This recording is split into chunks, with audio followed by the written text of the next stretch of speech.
Hi, it's Chris Watkin here, and I'm with Keira Wiles, who's an estate agency trainer, been in Yorkshire for over 15 years, and she certainly knows her onions. Keira, what are the 6 tips for negotiating offers to get the best price for homeowners? Talk to me.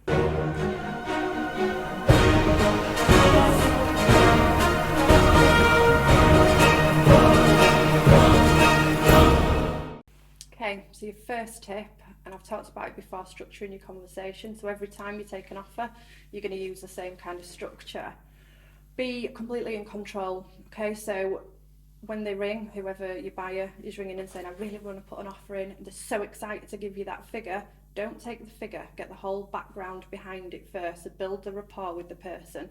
Okay, it might be that you've never spoken to them, it might be you've spoken to them a few times. Financial situation with houses, if they sold a house, get right to the nitty gritty of everything. Build as much as you can and then take the figure. When you take the figure, you've then built up enough rapport to say, right, between me and you then, are we going to manoeuvre on this, or what are we ready for your next offer? So you're doing it the other way around, because negs love to get the figure out, don't Of course they? they do, yeah. And buyers love to tell you the figure, but you need to slow it right down, build the rapport, be the friend, get as much information as you can, then take the offer, and then they'll automatically tell you what the next offer is going to be, so you're already preempting that they increase, but you've got all the information as well. And this really works, does Yeah, it? every single time. Of course it works. Okay. They're that excited to give you the figure, they'll give you everything else beforehand as well that you need to know. Probably give you their firstborn and their PIN number as well. Certainly will, and they'll give you a mortgage lead, get your mortgage lead out of it before you've even taken a figure, talk to them about conveyancing. It's all about just having that conversation to start with. So you're telling me that you should almost, because obviously by law we have to get them, we have to do proof of funds. Are you saying get the appointment booked in? Yeah. Like, obviously, what will the conversation be?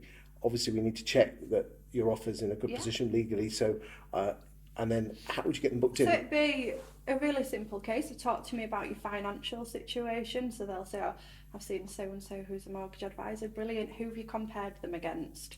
Let me speak let me speak to, I don't know, our mortgage advisor. Get him to give you a call. Let's get you in to see him, so at least you've got a comparison there.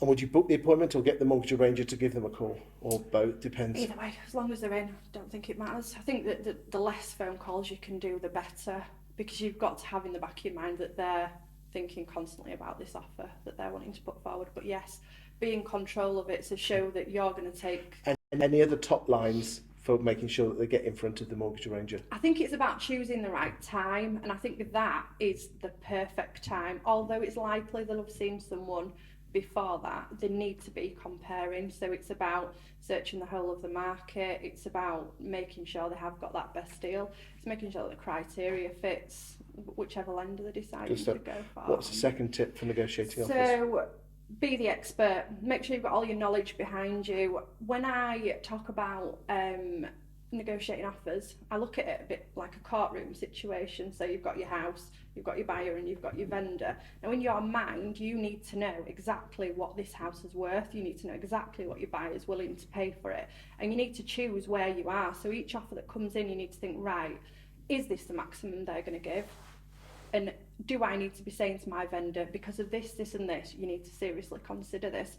But you've got to be the expert. In order to do that, you've got to know exactly where you stand with it and have the knowledge behind you to back it up. If you've got all your sold prices from the last 3 or 4 years on there, you know where it sits, you know the interest levels you've had, but you've got to know it all. A big twitch I know a lot of agents do down south is that they get the EPC and get the square footage and then do a pound per square foot. So if someone's saying my house is bigger, you can use that as an example. Absolutely, and that's what's happened in survey reports and things afterwards as well. So yeah, delve as deep as you can, but make sure you know whose side you're on. You're the expert at the end of the day. What's the third tip? Third tip is to give people time. Again, like I said, everyone's quick, let's get the figure, quick, let's get the sale tied up. No, give them time.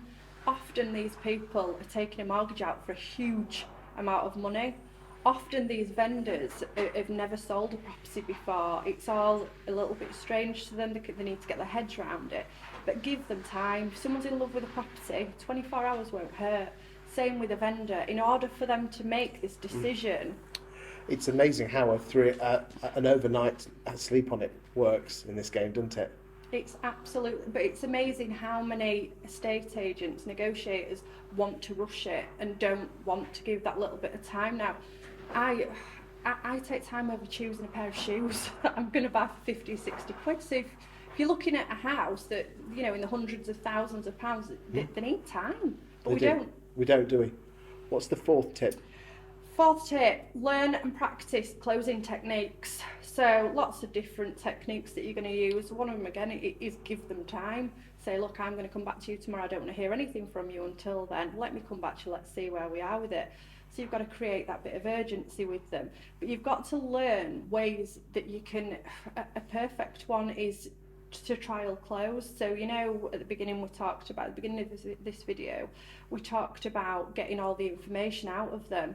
So you trial closing, you're saying, if we can get this at the right figure, are you going to be financially qualified by the end of tomorrow? Are we going to get this moving?